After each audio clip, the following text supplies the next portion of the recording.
Halo guys, balik lagi sama gue Raka di sini di channel Tuan Kreatif Media, channel ngebahas teknologi secara kreatif. Dan oke, kalau sebelumnya kita itu udah sering banget yang nge-review menggunakan GPU dari Furrion, seperti contohnya mulai dari yang low end seperti GT210, GTX 750, RX 550 sampai ke RX 580. Dan kita juga sebelumnya udah pernah menggunakan motherboard dari Furrion ya, karena kalau gue lihat untuk motherboard Furrion itu dia dari segi harga dan juga fitur yang ditawarkan itu cukup menarik. Bayangin aja nih, mereka punya produk-produk motherboard seperti Intel untuk generasi ketiga dan juga generasi keempat, tapi itu udah punya slot M.2 NVMe dengan harga yang terjangkau. Nah, hal itu pastinya menarik banget nih buat kalian para gamers-gamers dengan budget yang mepet banget, yang mau rakit PC dengan spek jadul tapi tetap menggunakan fitur-fitur seperti SSD M.2 NVMe yang kecepatannya itu jauh lebih tinggi ya dibandingkan dengan SSD SATA, dan harganya juga sekarang udah cukup murah. Nah, bicara soal SSD, kalian tahu nggak kalau ternyata Furrion itu juga punya produk-produk SSD yang mereka beri nama sebagai SSD Furrion Proxima. Dan di video kali ini kita akan bahas lebih mendalam lagi soal SSD Furrion, mulai dari yang SATA, M.2 SATA, dan juga M.2 NVMe-nya. Karena memang untuk SSD Furrion Proxima ini, dia memiliki berbagai macam interface sesuai dengan kebutuhan kalian. Kalau kita lihat dari segi harga, ya bisa dibilang SSD Furrion Proxima ini mirip-mirip dengan SSD budget lainnya. Nggak bisa dibilang SSD yang sangat murah ya, karena banyak SSD brand-brand lain dengan harga yang lebih murah. Tapi perlu diingat, murah bukan berarti worth it ya, karena ya tergantung dengan komponen-komponen apa yang digunakan di dalam SSD-nya. Bisa dibilang dengan harga yang terlalu murah itu malah menurut gue bahaya, karena kalian bisa aja dapetin komponen-komponen SSD yang ya nggak jelas gitu, yang jelek. Oke, yang pertama kita bahas dari segi tampilannya. Nah, dari tampilannya sendiri ini nggak ada yang terlalu spesial ya. Untuk M.2 NVMe dan M.2 SATA, di sini tampilannya diberi stiker Furrion Proxima. Yang menurut gue ya ini cukup baik sih dibandingkan dengan beberapa SSD budget lainnya yang malah stikernya cuma kecil banget. Jadi kita bisa lihat komponen-komponen yang di dalamnya. Jadi ini stikernya full ya, not bad lah. Yang membedakan M.2 NVMe dan M.2 SATA di sini adalah stikernya. Kalau M.2 NVMe ini dicetak landscape dengan logo NVMe, sementara yang SATA itu dicetak portrait untuk stikernya. Mungkin ini juga untuk ngebantu orang-orang di dalam Furrion ya, biar nggak ketuker-tuker gitu kan. Dan untuk konektornya di sini kita bisa lihat kalau untuk M.2 NVMe dia hanya memiliki satu buah key, sementara untuk yang M.2 SATA dia memiliki dua buah key. Jadi untuk ngebedainnya menurut gua cukup gampang. Sementara di sini untuk yang SATA terdapat stiker Furrion Proxima yang cukup besar ya di bagian depan, sementara untuk spesifikasi kapasitas dan lain-lainnya terdapat pada stiker bagian belakang SSD-nya yang kalau gue lihat ya agak miring kalau gue lihat nempelin stikernya ya, tapi itu nggak penting lah, stiker doang. Oke, langsung aja kita bahas hal terpenting dari sebuah SSD, yaitu untuk kecepatan read and write-nya. Furrion sendiri mengklaim untuk varian NVMe memiliki speed sequential read di angka up to 2400 Mbps dan write di angka 1900 Mbps.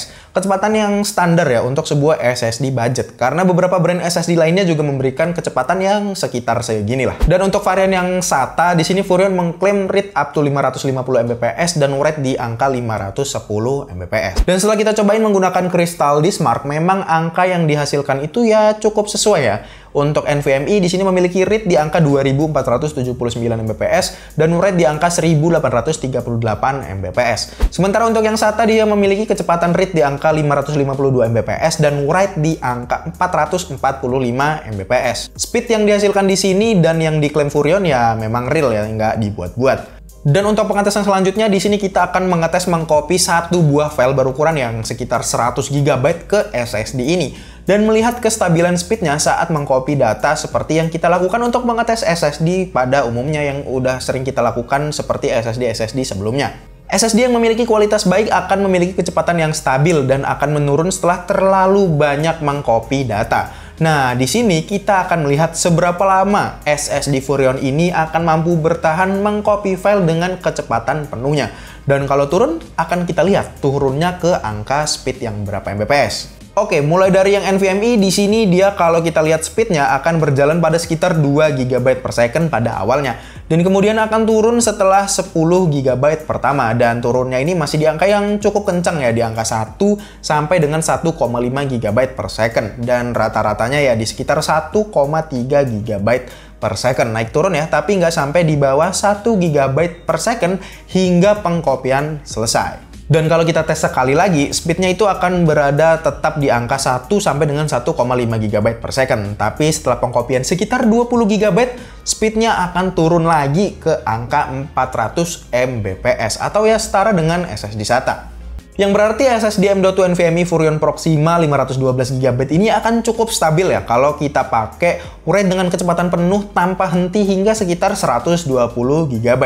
Perlu diingat ya, pengetesan ini nggak terlalu berarti pada penggunaan real world-nya. Karena ya siapa juga yang copy file sampai angka 120 GB kan, jarang banget gitu.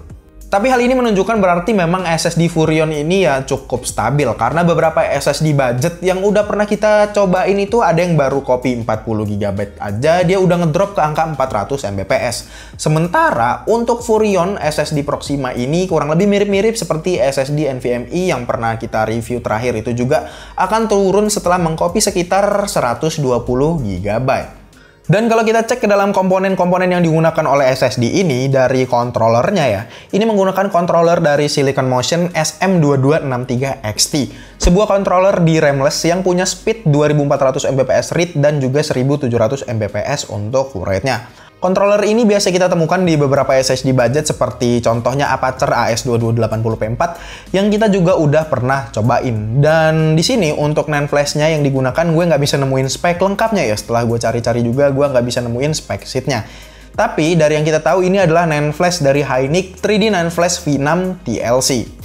Di sini gue nggak bisa tahu speed masing-masing dari NAND flash yang digunakan, tapi gue tebak ini dia punya speed sekitar 600 Mbps per NAND flash. Karena pada SSD Furrion ini dia menggunakan 4 buah NAND flash, jadi 600 kalau kita kalkulasiin dikali 4 ya jadi 2400 Mbps.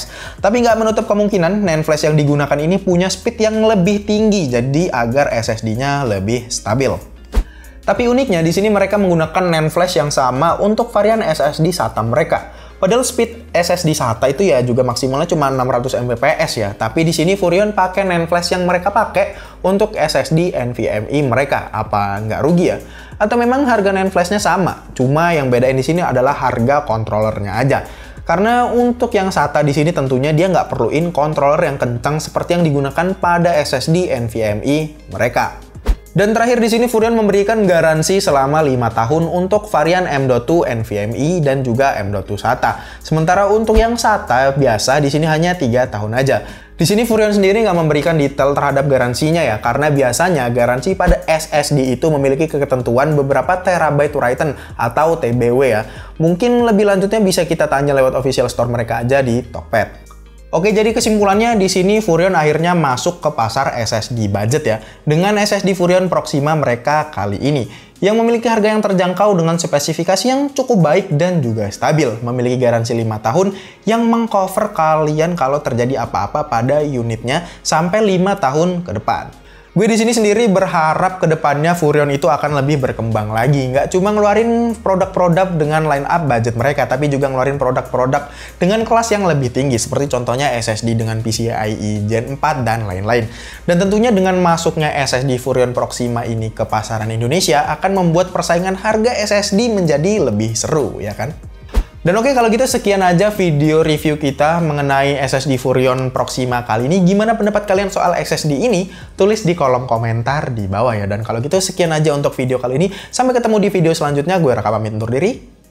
Signing out.